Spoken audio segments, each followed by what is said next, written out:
सभापती महोदय,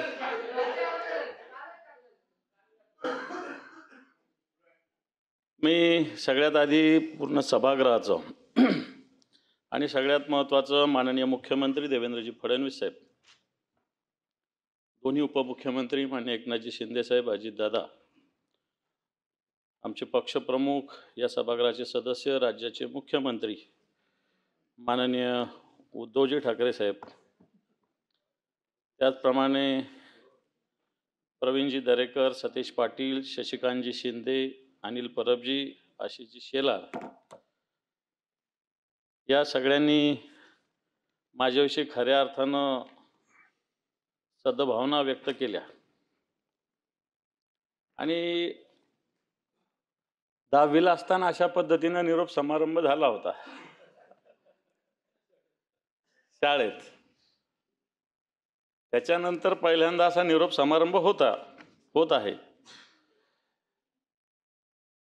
परंतु 10वीला असं झालं की निरोप समारंभ झाल्यावर पुन्हा त्याच कॉलेजला जावं लागलं आणि त्याच्यामुळं मला असं वाटतं याची चिंता करायची गरज नाही. जसे देवेंद्रजी म्हटले होते मी पुन्हा येईन, तर मी सुद्धा पुन्हा येईल, त्याची चिंता करण्याची गरज नाही आहे. ते विचारू नका.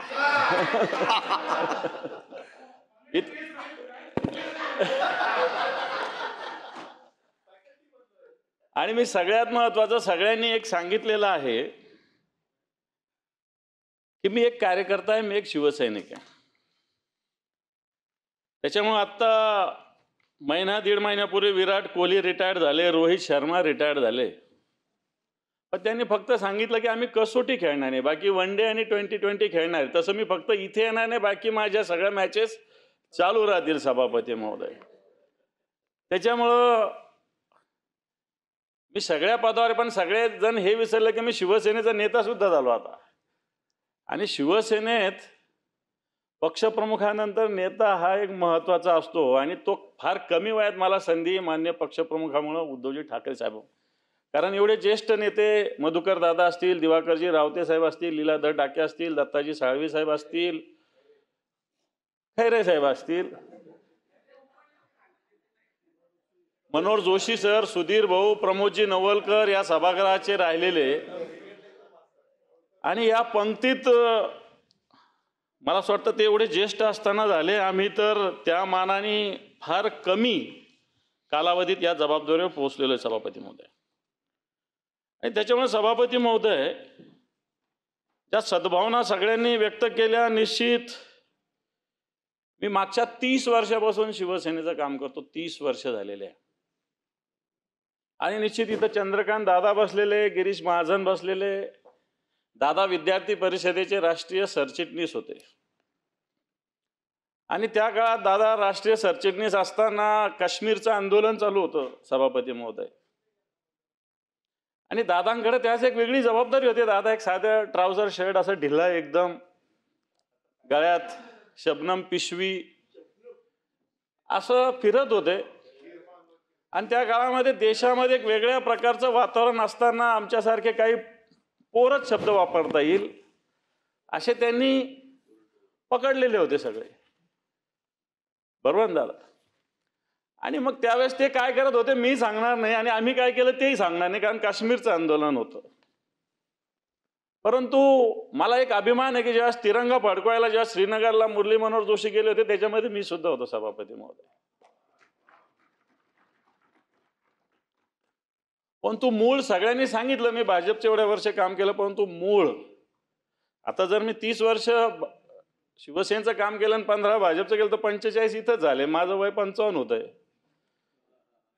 परंतु मी एक 10व्या वर्षापासून संघाच्या शाखेशी संबंधित असलेलो आहे आणि त्याच्यामुळं बेसिक मी ते काम केलेलं आहे सभापती महोदय. आणि मला असं वाटत नाही की आमच्या जिल्ह्यात असो, जिथं जिथं संघाने चांगलं काम केलं तिथं तिथं शिवसेना रुजलेली सभापती महोदय. कारण हिंदुत्वाचा विचार होता आणि त्यावेळेची भाजपची विचारसरणी थोडीशी लोकांना अशी ॲग्रेसिव्ह वाटायची नाही. आणि मग जिथं जिथं संघाचा विचार होता तिथं तिथं शिवसेना नैसर्गिकरित्या रुजली सभापती महोदय. आणि मी शिवसेनेचं काम शिवसेना प्रमुख मान्य, कारण संभाजीनगर कसं आहे मला वाटतं सगळ्यांना माहिती आहे, एक कडवट त्या काळात एखाद्या हिंदूंना जगणं सुद्धा मुश्किल होतं त्या काळात. आणि मग त्या काळात शिवसेना प्रमुखाच्या विचाराने आम्ही संघटनेचं काम केलं. निश्चित अनेक केसेस झाल्या माझ्यावर, 2-3दा तडीपारीच्या ऑर्डर निघाल्या, पण गृहमंत्री चांगले होते. आताचे गृहमंत्री जसे होते तसे, त्यामुळे फार काही मला बाहेर जावं लागलं नाही. त्यास मग RR पाटील होते वगैरे वगैरे होते. परंतु त्यावेळेस असा काही विचार नव्हता करत की हा दुसऱ्या पक्षाचा आहे, शिवसेनेचा, आणि याला तडीपार केलं पाहिजे, असं काही. त्यावेळेस RR पाटील होते. मला आठवतं की आमच्या तडीपारी त्यांनी सहज थांबवल्या होत्या. एकदा जळगावच्या शिबिरात मी होतो, गिरीश महाजन मी एका सतरंजीवर झोपलेलो आहे. तो युवा मोर्चाचं आम्ही काम करत होतो, बरं का देवेंद्रजी.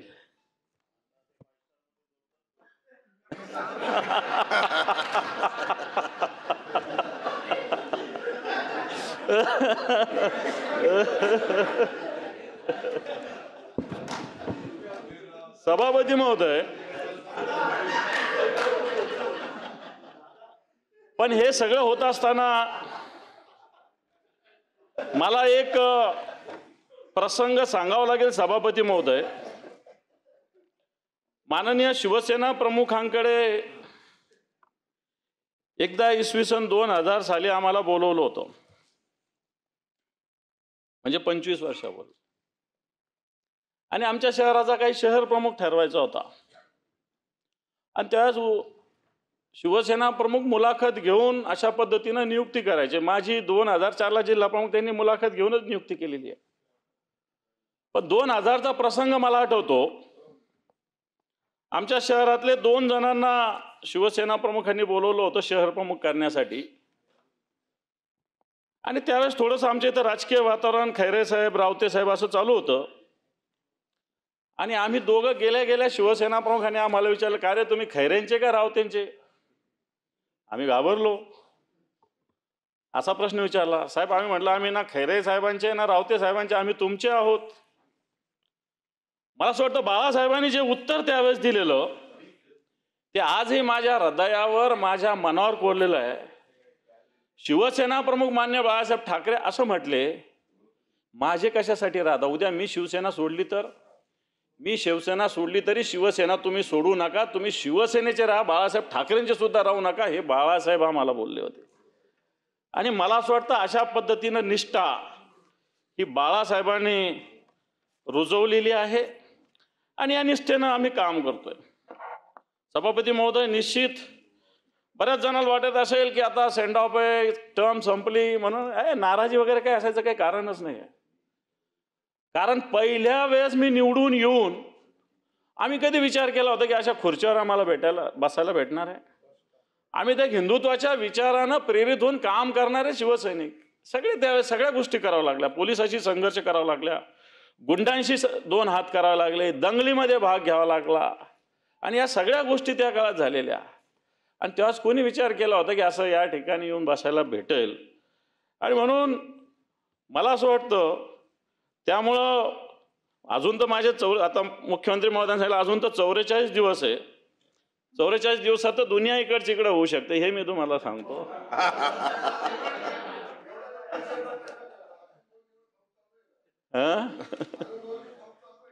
आता ते मुख्यमंत्री महोदयांनी सांगितलं आज घ्या म्हणून.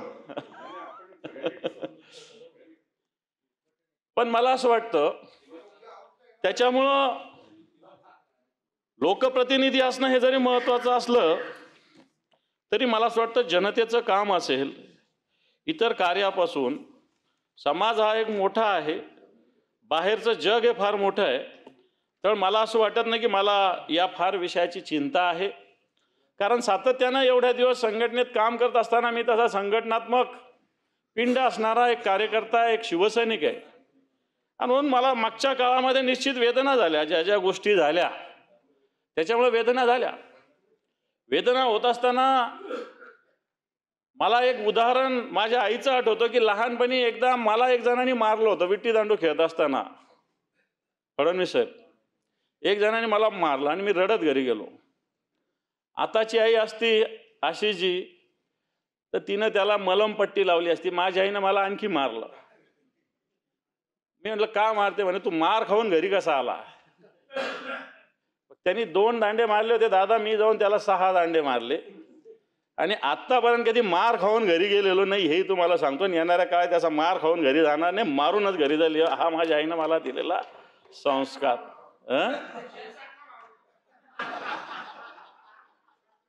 ते शिंदे साहेब बघतील.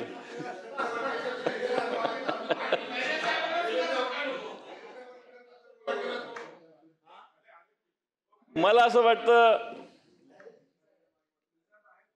मी आता सगळ्यांनी सांगितलं की मी विचारानं सगळ्या गोष्टी करेल.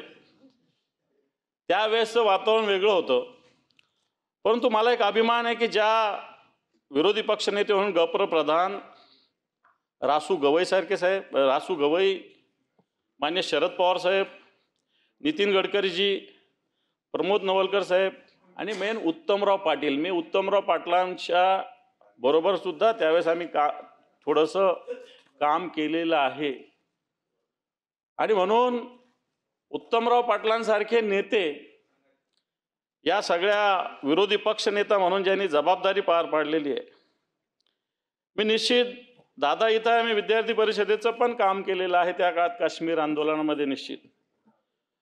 आणि याच्यात सगळ्यात महत्त्वाचं, जसं सभागृहामध्ये सगळे लोक वेगवेगळ्या पद्धतीनं बोलत आहे. मागच्या काळाची निवडणूक झाली, या निवडणुकीत मी शिवसेना भारतीय जनता पार्टीचा उमेदवार होतो आणि मला असं वाटतं तोही किस्सा सांगायला काही हरकत नाही की निवडणूक असताना 2-3 महिन्यापूर्वी एकदा उद्धवजी ठाकरे साहेबांचा फोन आला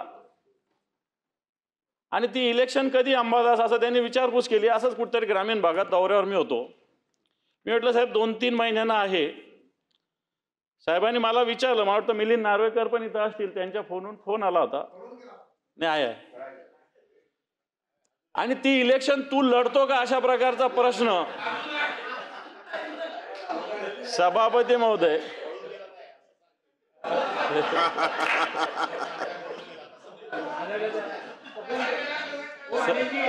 सभापती महोदय, तर माननीय उद्धवजी ठाकरे साहेबांनी मला प्रश्न विचारला होता की इलेक्शन अंबादास तू लढतो का? तर मी म्हटलं नाही, मी नाही लढत इलेक्शन. म्हटलं का? आता म्हटलं थोडंसं ताईट पण आहे, बाकी स्थानिक स्वराज्य संस्थेत काय काय लागतंय सगळ्यांना माहिती आहे. बाकीच्या निवडणुका सोप्या असतात, पण स्थानिक स्वराज्य संस्थेच्या निवडणुकात काय काय लागतं हे सगळ्यांना माहिती आहे. साहेब मी काय हे करू शकत नाही. मग आपल्याला दुसरे आहेत का? मी 2-3 लोक घेऊन गेलो सभापती महोदय साहेबांकडे, त्यांना उमेदवार करा म्हणून. असे 2-3 लोक साहेबांकडे गेलो. साहेबांनी सगळ्यांच्या मुलाखती घेतल्या. सुभाष देसाई साहेब होते, सगळ्यांच्या मुलाखती घेतल्या इच्छुकांच्या, आणि मी सुद्धा दुसऱ्यांचे नाव सुचवले. आम्ही सगळे गेलो आणि घंट्याभरांनी साहेबांनी सुभाष देसाई साहेबांना फोन करायला लावला, वापस बोलवलं आणि मला सुभाष देसाई साहेबांनी सांगितलं की तुला निवडणूक लढायची. मी उमेदवारी दुसऱ्यांना देण्यासाठी साहेबांकडे घेऊन गेलो होतो. आणि म्हणून याचाच अर्थ की ज्या गोष्टी न सांगता पक्षांनी एवढ्या सगळ्या गोष्टी दिलेल्या असताना, आणि त्यावेळेस सगळ्यात महत्त्वाचं संभाजीनगरामध्ये दादा 624 मतं होते आणि तसे आमचे शिवसेना आणि भाजप 251च मतं होते 654 पैकी. फक्त 251 होतं, आमच्याकडे मेजॉरिटी नव्हती. पण त्या शिंदे साहेब पण होते, त्यांच्याकडे काही जबाबदारी होती. सुभाष देसाई साहेबांकडे काही जबाबदारी होती. आमचे विनोद घोसाळकर साहेब होते.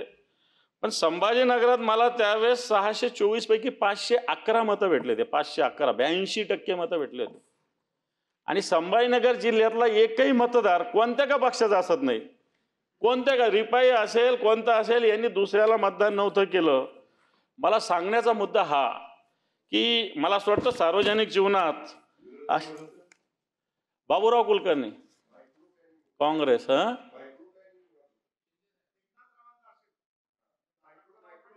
मायक्रो प्लॅनिंग प्रत्येकाला जबाबदार आहे. मी शिंदे साहेबांचे नाव घेतलं ना, पण माननीय उद्धवजी ठाकरे साहेबांनी उमेदवारी दिली होती आणि मला चांगलं माहिती आहे देवेंद्रजींनी सुद्धा काय सजेशन दिलं होतं हेही मला चांगलं माहिती आहे. त्या सगळ्या गोष्टी इथं बोलण्याची काही गरज नाही. देवेंद्र फडणवीस साहेब तेव्हा मुख्यमंत्री होते, दादा प्रदेशाध्यक्ष होते.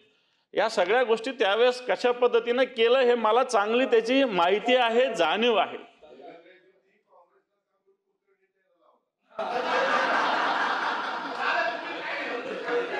दादा दादांचे दुसऱ्या काँग्रेसबरोबर असलेले लोक सगळे घेऊन आलो होतो आम्ही, एक पण नव्हतं ठेवलं त्यांच्याकडे आम्ही. मला असं वाटतं, आणि म्हणून या सगळ्या विषयामध्ये सांगण्याचा मुद्दा हा की माननीय शिवसेना प्रमुख बाळासाहेब ठाकरे यांचा जो विचार आहे, संभाजीनगरमध्ये मला असं वाटतं की हिंदुत्वाचा मुद्दा महत्त्वाचा राहत आलेला आहे. याला जुन्या सगळ्या परंपरा, जुन्या सगळ्या गोष्टी कारणीभूत आहे. पण तो विरोधी पक्षनेता म्हणून काम करत असताना जे जवळपास 1071 दिवस मला आजपर्यंत झाले, यातल्या सभापती महोदय मी राज्यातल्या 35 जिल्ह्यात दौरा केला. जवळपास 431 दिवस मी दौरा केला. 1071 पैकी 431 दिवस मी 35 जिल्ह्यात दौरा केला आहे आणि जवळपास 2,40,000 किलोमीटरचा प्रवास मी या दिवसामध्ये केला आहे सभापती महोदय. या सगळ्याच्यामध्ये जवळपास 2.5 लाख किलोमीटरचा प्रवास, कारण अजून 44 दिवस बाकी आहे, त्याच्यामध्ये आणखी 5-10 हजार किलोमीटर तर मी सहज फिरून गेलो. आणि म्हणून मला असं वाटतं विरोधी पक्ष नेता झाल्यानंतर सातत्यानं जे जे विषय घेता येईल, अर्ध्या रात्री आवाज आला, पक्षप्रमुखांचा आदेश येईल न येईल, काही ठिकाणी दुसऱ्या दिवशी रात्री काही घटना घडल्या, दुसऱ्या दिवशी साहेबांचा फोन आला तर त्या दिवशी मी त्या ठिकाणी पोहोचलेलो असायचं. अशा पद्धतीनं काम करण्याचा प्रयत्न झाला. महाराष्ट्राच्या सगळ्या जवळपास 35 जिल्ह्यात फिरत असताना मराठवाड्याचा विकास हा ध्यास सातत्यानं ठेवण्याचा प्रयत्न मी केलेला आहे. सभापती महोदय, फिरत असताना अनेक आठवणी येतात, अनेक प्रसंग येतात, परंतु मी या सगळ्याच्यात विरोधी पक्षनेते ज्याच्यात मोठे प्रकल्प किती येत असतील, जात असतील, मोठ्या घोषणा सरकार स्वीकारत असेल, नाही स्वीकारत असेल, परंतु श्रीरामपूरमध्ये असताना एक माझ्या आयुष्यातली एक छोटीशी घटना घडली, परंतु ती अतिशय रिमार्केबल आहे की एक मच्छिंद्रनाथ गंगाधर भागवत नावाचे बेलापूर तालुका श्रीरामपूरचे एक 88 वर्षाचे ग्रस्त होते सभापती, 88 वर्षाचे, आणि 28 वर्षापासून 7/12 त्याच्या जमिनीची नोंद घ्यावी म्हणून 28 वर्षापासून चक्रा मारत होते. कळकट मळकट कपडे होते, चष्मा एवढा जाड होता, तोंड धुतलेलं नव्हतं, अतिशय वाईट अवस्थेत हे नागरिक मला भेटायला आले. आणि सभापती महोदय, मी माझ्या शिवसेना स्टाईल तिथल्या तलाठ्याला फोन लावला, 10 मिनिटात इथं ये म्हटलं. त्याने उत्तर असं तसं द्यायचा प्रयत्न केला, पण मी त्याला 10 मिनिटात ये म्हटलं आणि त्याला सांगितलं इथं स्टेजच्या मागे बस आणि 10 मिनिटात 7/12 तयार करून दे. मुख्यमंत्री महोदय, खरोखर 10 मिनिटात 7/12 बनला, जो 28 वर्ष झालेला नव्हता. आणि त्याचे जे अश्रू आले, मला असं वाटतं हीच कामाची पावती आहे. पण हेही सांगण्याचा मुद्दा आहे की एवढ्या कामाला एखाद्या नागरिकाला 28 वर्ष फिरावं लागतं दादा, हा पण एक महत्वाचा मुद्दा आहे.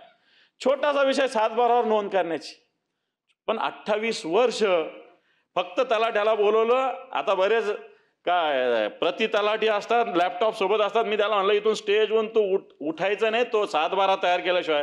आणि सभापती महोदय, त्यांनी खरोखर 10 मिनिटात 7/12 बनवून दिला मला. ज्या गोष्टीसाठी 28 वर्ष एक नागरिक फिरत होता. सांगण्याचा मुद्दा हा की लोकांचे छोटे छोटे प्रश्न असतात, पण सोडवण्यासाठी एक प्रामाणिकता आवश्यक असते. आणि मला असं वाटतं ज्या पद्धतीनं एक प्रशासनाने काम करण्याची आवश्यकता असते, वाटतं ती करण्याची गरज या निमित्तानं आहे. सभापती महोदय, माननीय मुख्यमंत्र्यांनी सद्भावना व्यक्त केल्या. सावरकर भक्त, मी सावरकर भक्त असल्याचा मला सार्थ अभिमान आहे. रक्ताने सह्या केल्यात सभापती महोदय, आम्ही सावरकरांसाठी रक्ताने सह्या केल्या होत्या आणि अजून सावरकरांसाठी रक्त सांडण्याची गरज पडली तर ती सुद्धा सांडण्याची आमची तयारी आहे. सावरकरांच्या बाबतीत कोणत्याही प्रकारचं, सभापती महोदय, संभाजीनगरात वंदे मातरम सभागृह आहे. आता सकाळी दादांना मी त्या विषयावर बोललो. 1982ला राष्ट्रपती ज्ञानी जैलसिंग आले होते. त्यांनी तिथं कोनशिला रचली होती. मराठवाडा मुक्ती संग्रामाचं आंदोलन त्या जागेवरून सुरू झालं होतं. त्यावेळेस तिरंगा फडकवायला बंदी होती संभाजीनगरात, पण गोविंदभाई श्रॉफच्या नेतृत्वाखाली जवळपास 32 ठिकाणी संभाजीनगरात तिरंगा फडकवला गेला. अशी ती जागा आहे दादा, वंदे मातरम सभागृह. आणि म्हणून हे वंदे मातरम सभागृह आम्ही सातत्यानं जवळपास 30-35 वेळेस आंदोलनं केली, त्याच्यासाठी जेलमध्ये गेलो आणि शेवटी मला असं वाटतं 2014ला याला मान्यता झाली. आणि हे वंदे मातरम सभागृह उदय सामंत त्या खात्याचे मंत्री उच्च तंत्र शिक्षणाचे झाले, बऱ्याच दिवस पेंडिंग असलेलं काम निश्चित काँग्रेसच्या काळात मंजूर झालं होतं, पण तो पूर्ण झालं नव्हतं. मागच्या काळात उद्धवजींच्या सरकारच्या काळात हे वंदे मातरम सभागृह पूर्ण झालं आणि नंतर दादांनी येऊन त्याचं उद्घाटन सभापती महोदय केलेलं आहे. संभाजीनगरच्या नामांतराविषयी अनेक आंदोलन झाली, जेल झाली. 9 मे 1988 संभाजीनगरला शिवसेना प्रमुख मान्य बाळासाहेब ठाकरे यांनी संभाजीनगर औरंगाबाद नाव संपून संभाजीनगर नामांतरण औरंगाबादचं केलं. 9 मे 1988. आणि या 9 मे 1988 पासून शिवसेना प्रमुखांनी जे नाव जे संभाजीनगरला दिलं, निश्चित उद्धवजींची कॅबिनेटमध्ये याला मान्यता मिळाली. नंतर तुम्ही छत्रपती संभाजीनगर केलं असेल, काही हरकत नाही, परंतु आमच्या दृष्टीनं या शहराचं नाव, जिल्ह्याचं नाव संभाजीनगर झालं हे सगळ्यात महत्त्वाचं आहे. आणि याची मुहूर्तमेढ शिवसेना प्रमुख मान्य बाळासाहेब ठाकरे यांनी 9 मे 1988 रोवलेली सभापती महोदय. आपण सभापती महोदय दादा पण बोलले, दादांबरोबर विरोधी पक्षनेता म्हणून काम करण्याची बऱ्याच दिवस मी काम केलं. काम करत असताना दादांच्या बऱ्याच गोष्टी शिकायला आल्या. टापटीपणा असेल, वेगळं असं डिसिप्लिन असेल, दादांची निश्चित त्यांच्यासोबत काम करताना मी दादांच्या बऱ्याच गोष्टींचा स्वीकार करण्याचा प्रयत्न केला. हो ना, अजित दादांचाच बोलतो, विरोधी पक्षनेते तेच होते, हे दादा कुठे विरोधी पक्ष. शिंदे साहेबांनी सांगितलं की पूर्णविराम स्वल्पविराम, स्वल्पविरामच हा, पूर्णविराम तर काही होणार नाही, पूर्णविराम अजून याला वेळ आहे, त्याच्यामुळे निश्चित हा स्वल्पविरामच राहील. आणि सगळ्यात महत्त्वाचं मान्य उद्धवजी ठाकरे साहेबांनी ज्या ज्या भूमिका, खरं तर ते आमचे कुटुंब प्रमुख आहेत, आमचे पालक आहे, आणि म्हणून त्यांनी ज्या पद्धतीनं भूमिका आणि भावना व्यक्त केली ही सुद्धा महत्त्वाची. निश्चित जेव्हा मी विरोधी पक्षनेता झालो तेव्हा जे ग्रामीण भागाला सर्वसामान्य शिवसैनिक, जिल्हा स्तरावर काम करणारा शिवसैनिक, राज्यस्तरावर असा काम करू शकेल का नाही शकेल हे पक्ष नेतृत्वाच्या मनात शंका निर्माण होऊ शकते. आणि निश्चित ही झाली असेल नसेल मला माहिती नाही, पण तो असं असताना मोठ्या विश्वासानं त्यांनी जबाबदारी माझ्याकडं दिलेली होती. आणि मी आक्रमक राहिलो, पण आक्रस्ताळेपणा कधी केला नाही, सगळ्यांनी कबूल केलं. कोणावरही व्यक्तीवर टीका टिप्पणी करण्याचा मी प्रयत्न कधीच केलेला नाही. विचार म्हणून, तत्व म्हणून निश्चित विरोध केला असेल, कोणत्याही मंत्र्याला केला असेल, त्याच्यात काही वावगा असायचं काही कारण नाही. शेवटी माझी जबाबदारी, मी या खुर्चीवर बसलो तर ती माझी जबाबदारी विरोधी पक्षनेता होणं. नाही तर विरोधी पक्षनेता आणि सत्ताधारी सगळेच सोबत राहिले तर त्याच्यात मजा काय येणार आहे.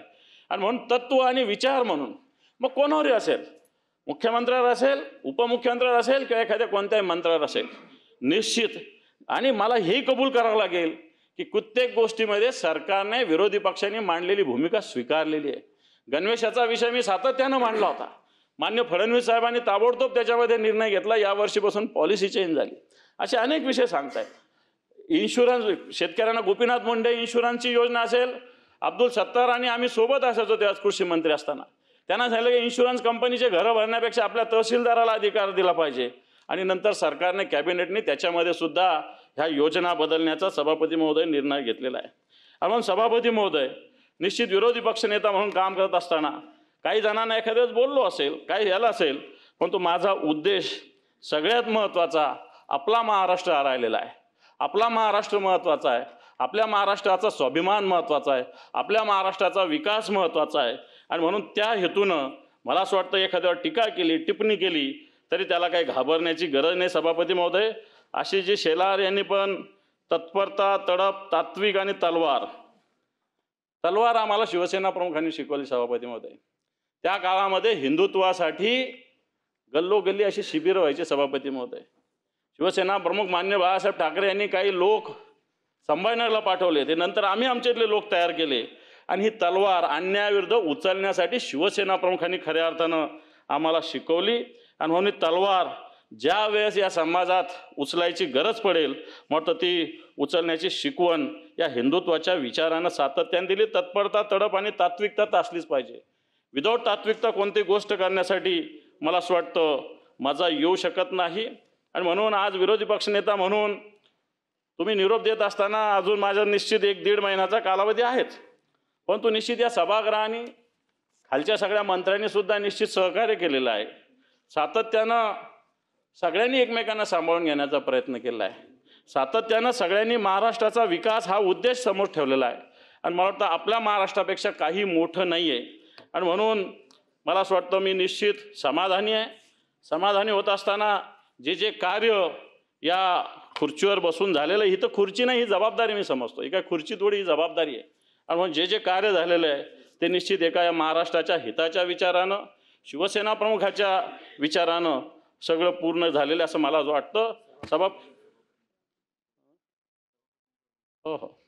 आणि म्हणून सभापती महोदय, सातत्यानं आधी रामराजे निंबाळकर आपल्यामध्ये सदस्य म्हणून, सभापती म्हणून होते, निलमताई होत्या. आम्ही नवीन सदस्य असतानाही सातत्याने आम्हाला वेगवेगळ्या भूमिका मांडण्यासाठी संधी दिली, वेगवेगळे विषय मांडण्यासाठी त्यांनी संधी उपलब्ध केली.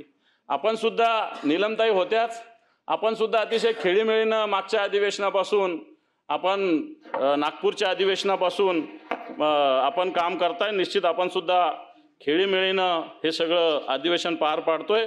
मला असं वाटतं आज आपल्या मातोश्री आल्या होत्या, वरती मला दिसल्या होत्या, पण काही बोलायला आपल्याला संधी मिळाली नाही. आणि म्हणून त्यावेळेस मला असं वाटतं आई ही सगळ्यात महत्त्वाची असते.